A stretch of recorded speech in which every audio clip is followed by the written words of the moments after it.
In the Fifth Era, on September 9th, 1349, the end of the world began in the city of Tingen. There was a woman screaming, and it looked like a terrifying monster had burst out of her. Someone tried to fight the monster to defeat it, but unfortunately, the monster killed him and threw him to the ground. Then the monster exploded, which triggered the end of the world. But suddenly, another person appeared, flying through the air, while strange things started happening to him. It seemed that the person who had been fighting the monster had been reincarnated into someone else's body and went back in time to June 28th, 1349. This person had a wound on his head that suddenly started to heal. We learned that his name was Klein when a ghost called him by it, and Klein realized he was alive again. The scene shifts to the house of two people who were killed. Detectives arrived to investigate, and the investigator said these two were Leash and Naya, and they died either by suicide or while practicing black magic, having been sacrificed, which awakened an evil force. Leash and Naya were connected to Klein. We see Klein getting dressed and reading Klein's own diary. It turned out that Klein was an expert in charms and magic. Leash had brought Klein a notebook from the Fourth Era, and they had managed to decode part of it. Klein started reading all the strange incidents recorded there, wondering if any of it was true. What caught his attention was that the notes for June 27th were missing. Then suddenly a note appeared saying that on a certain date the world would end and everyone would die. This shocked Klein, but he dropped everything when he heard his sister's voice after she woke up, trying to hide everything so he wouldn't shock her. Only the gun on the desk was still visible, but Klein managed to hide it just in time. But his sister, Melissa, noticed that something was up and heard the sound of the gun he was trying to hide. When she asked him about the noise, Klein said it was the clock, which had stopped again. His sister gave him a disapproving look and fixed the clock, handing it to him before walking out, which made him feel stupid. After that, Klein noticed his head wound had fully healed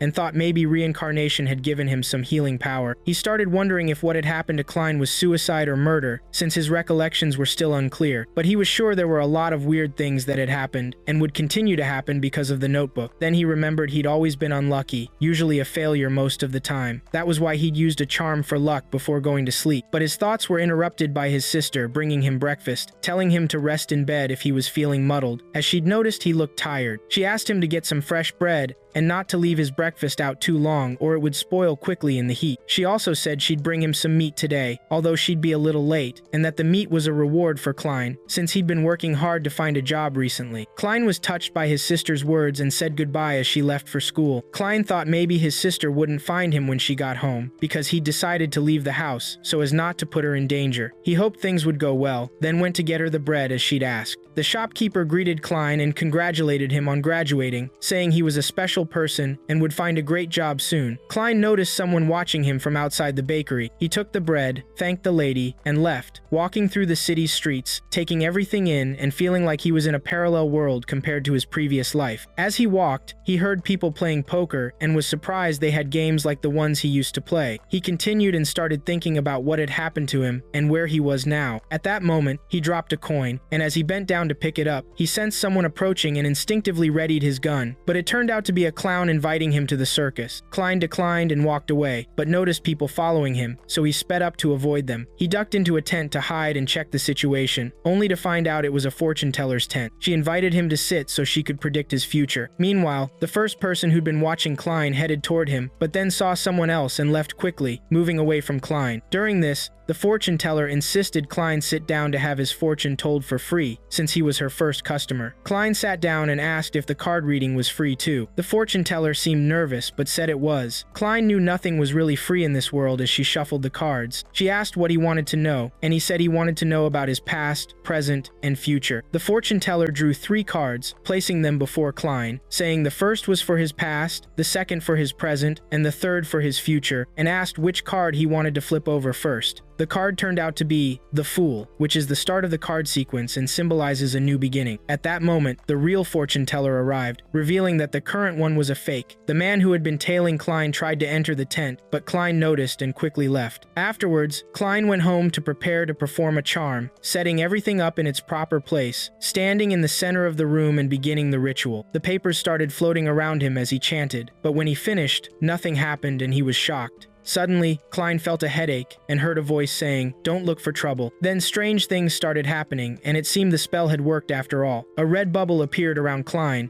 who was screaming from the pain. Suddenly, he found himself floating in a weird place, surrounded by strange red and blue spots. These spots started swirling around him, and suddenly the scene shifted to a strange woman chanting a spell in the name of the Hall family. And we also see a strange man holding a bottle and casting a spell, shocked by something he felt. Then we see that the girl who was performing the ritual teleported into the place where Klein was, along with the man too. It seemed the red spots belonged to the girl and the blue spots to the man. The girl asked Klein where they were, but Klein was shocked and didn't understand what was going on. He even thought he had summoned the man and the girl using his spell. The girl then asked him if he was the owner of this world. After she said that, Klein thought about it, and suddenly a real world formed around them. Klein realized that anything he thought about or they said would happen actually happened, so he tried to use the gray fog, and sure enough, it worked. Klein thought, maybe I really am the master of this world. The man asked, "Who are you, sir? Where are we?" Klein started wondering if he really was Klein or actually Joe Mingrui. He went over, sat on the ruler's chair, and the world finished constructing itself. Then Klein told the man and woman, "You can call me the Fool." The man replied, "Sir Fool, who are you and what will you do now? Because this is considered an attack." The girl then asked, "Have you finished what you set out to do? Can we go home now?" Klein said, "Of course. If you want to and ask me, I'll send you home now." Meanwhile, Klein was trying to figure out who the man and woman were because he couldn't see them clearly. He thought the girl looked like a naive teenager, while the man seemed mature and cautious. The girl was happy, saying she had always dreamed of going on an adventure like this, and asked what she should do to become a Beyonder. Let me tell you what Beyonders are. Beyonders are people who can obtain different supernatural abilities. There are 22 different abilities on the Beyonder tree by drinking special potions we'll learn about later, and climbing the Beyonder ladder, which has 9 sequences. The lower the sequence number, the stronger the person. So sequence 9 is the lowest rank, and sequence 1 is the highest. Back to Klein, who didn't know what Beyonders meant and had never heard the term before. So the fool used his wits and told the girl, "Why don't you let the other person answer your question?" The other person was surprised the fool knew he had the answer and told the girl, "You're from Lowen City, and if you want to become a Beyonder, you first need to go and join the Church of the Evernight Goddess, or some other church. Although some people can never become Beyonders as they don't have the aptitude, Beyonders are real, and they fight the dangers hidden in the dark." The girl said she wanted to become a Beyonder without losing her freedom, as would happen if she joined the church.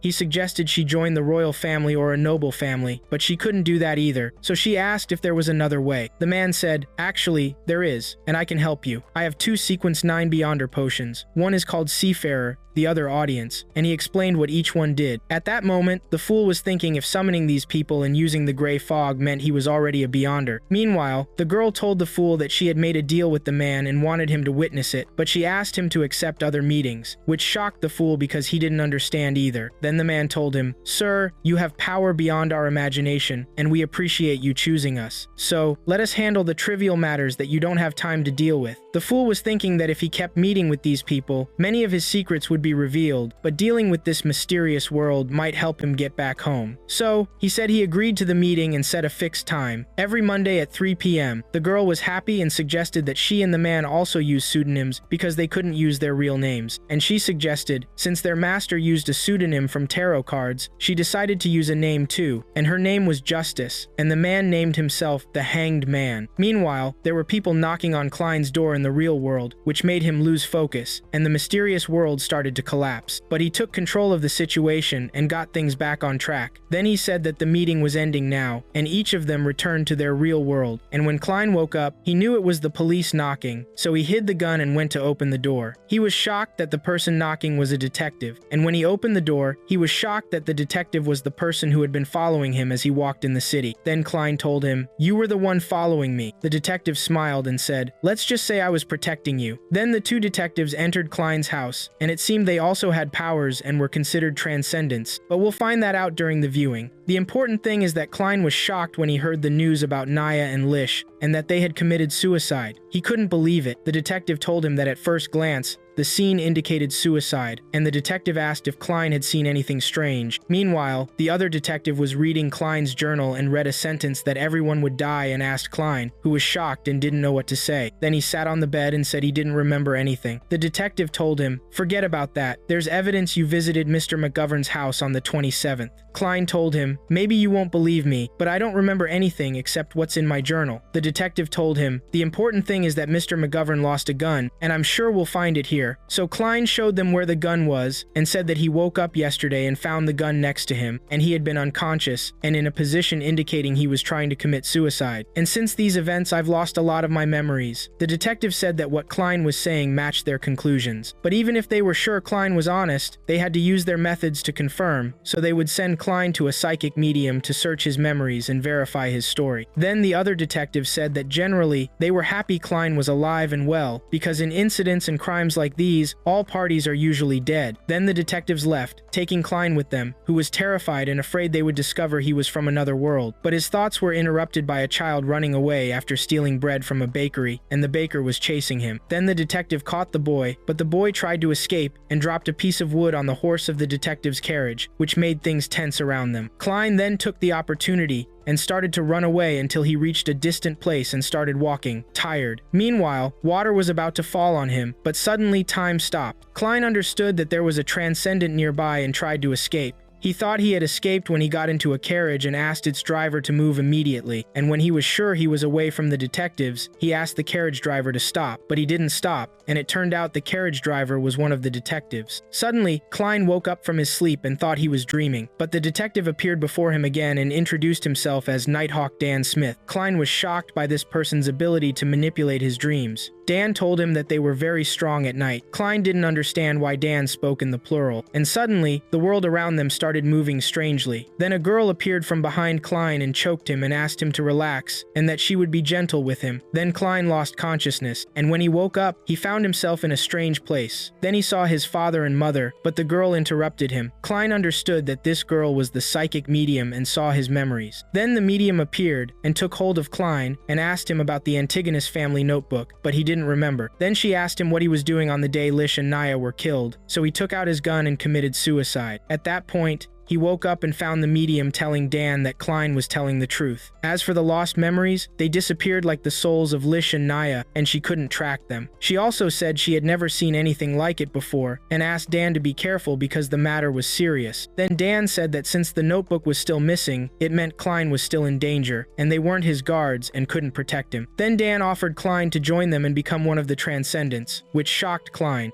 The next day, we see Klein walking down the street holding a card for a bar in the city, recalling what Dan told him. If you want to join us, go to a guy named Right at the Hound Bar. Klein thought joining Dan's special squad, the Nighthawks, would be a good cover for him. So, he headed to the bar, and when he got there, he found the place chaotic, full of bets on animals and fights between rough-looking men guys. Klein looked nothing like, and they saw him as just a baby. One of the men almost started a fight with Klein, but he managed to avoid it. He went to talk to Wright, who was angry and asked who sent him there. When Klein said Dan sent him, Wright told him to follow. Wright then put Klein in an elevator and sent him to a strange place called Blackthorn Company. Klein then went to the receptionist, Roseanne, who was asleep at her desk. When she woke up, she said she'd been expecting Klein and told him to follow her. We see the detective there too. Klein and Roseanne started down some stairs and met a quiet girl named Royale, then kept going. As they walked, Roseanne showed Klein around the place. They saw a strange person called Fry doing experiments on humans and another man walking alone named Kinley. When they reached the captain's office, Roseanne asked Klein to go in alone because, although the captain is nice, she's scared of him. Klein went in alone and came to a huge door. Inside, he found Dan waiting. Dan gave him the squad joining document and explained the terms for joining the 7th unit, but Klein was surprised by their headquarters. Dan told him this place was just a cover. There were many like it, since their squad dealt with supernatural matters. Dan welcomed Klein, who was happy to join, but Dan warned him he might lose control of himself. He then told Klein to take a candle and follow him. Klein was shocked by this. They entered a room full of graves. Dan said these graves belonged to Nighthawks who lost control, and they honored their memory there. Then Klein and Dan talked about the divisions and their structure. Dan explained the church offered 4 potion paths: the path of complete insomnia, the corpse collector path, the mysterious intruder path, and the seer path. Klein could choose any path, but he needed to think carefully and see the alchemist, Neil, who would help him make a good decision. Klein thanked the captain and started to leave, thinking about which path to choose. He was very hesitant. He found the alchemist's room, and when he opened the door, it was empty, but suddenly an explosion happened, and the alchemist appeared. Klein introduced himself, and Neil said he knew about Klein since Dan had told him everything. Neil advised him to take his time choosing a path, then asked Klein to help tidy up the room, which Klein did right away. Neil spoke with Klein about his life, studies,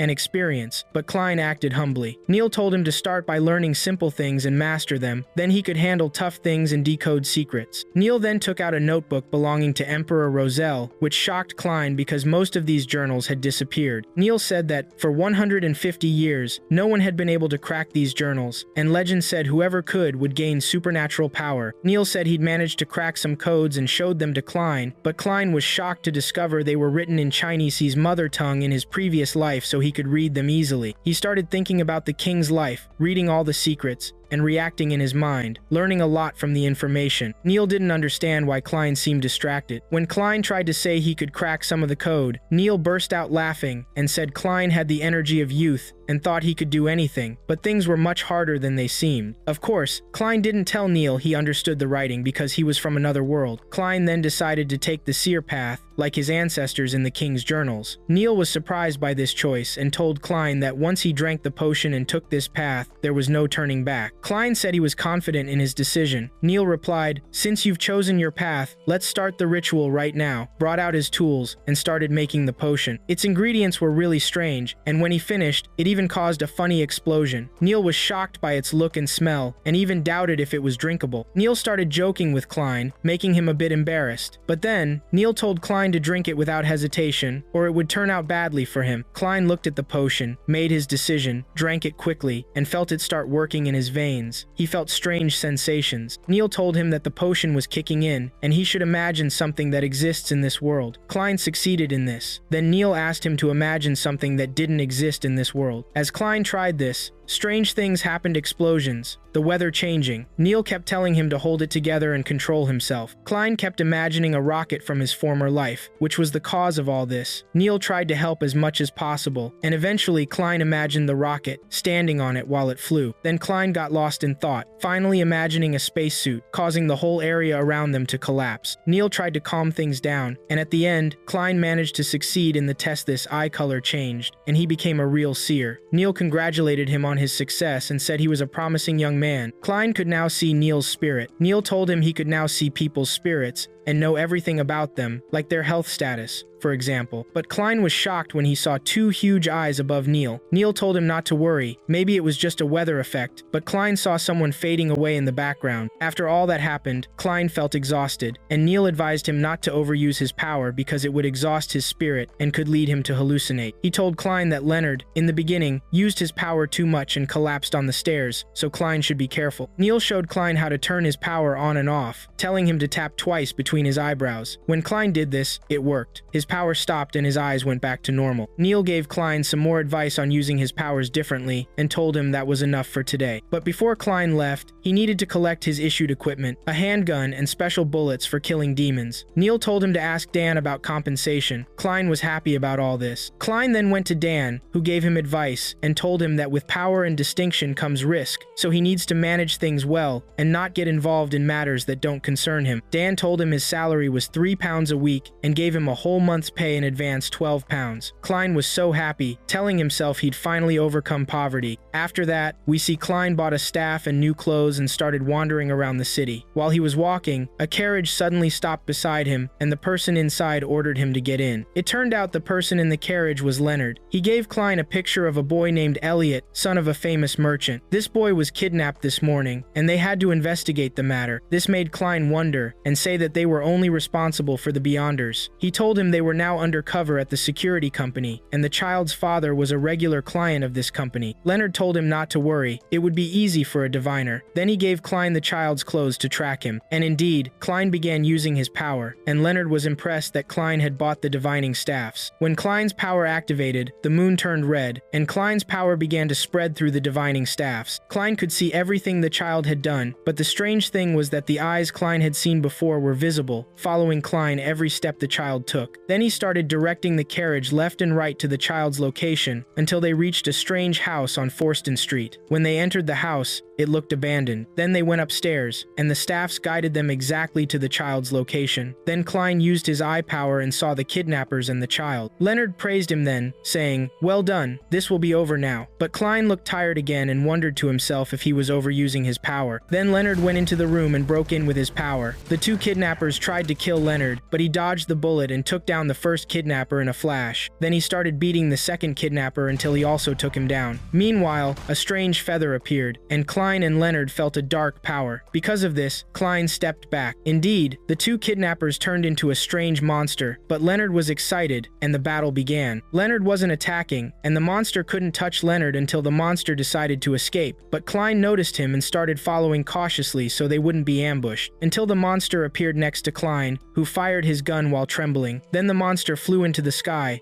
then suddenly fell because of Leonard's power, and Leonard appeared in his world, binding the monster with his power, then finally took it down. Everyone was happy to save the child, but suddenly Klein felt something strange and saw the eyes again. When Leonard asked him what was wrong, he said, "Nothing." After Leonard left, Klein told himself that the real Klein had visited this place before. After that, they handed the child over to his father, and Leonard began investigating, wondering where these kidnappers got the Beyonder potion that turned them into an uncontrollable monster. Leonard was joking with Klein, telling him he was lucky because it's rare for novices to encounter a monster like this. Then Leonard said, "Anyway, I'm happy to work with you," and extended his hand to shake, which surprised Klein, but he shook it. Then Leonard told Klein that something was drawing him to him, and Klein told him, "Me too." After Klein left, we see Leonard talking to someone in the shadows. Then we see Klein going home, very happy because he was going to tell his sister he got a job. When he arrived home and tried to open the door, he found the place had changed, which shocked him, and he felt there was an intruder nearby and tried to escape. Then he saw a door and went to it. When he entered, he found Klein's notebook, and its pages were flipping rapidly until it stopped on the page that read, "Everyone will die,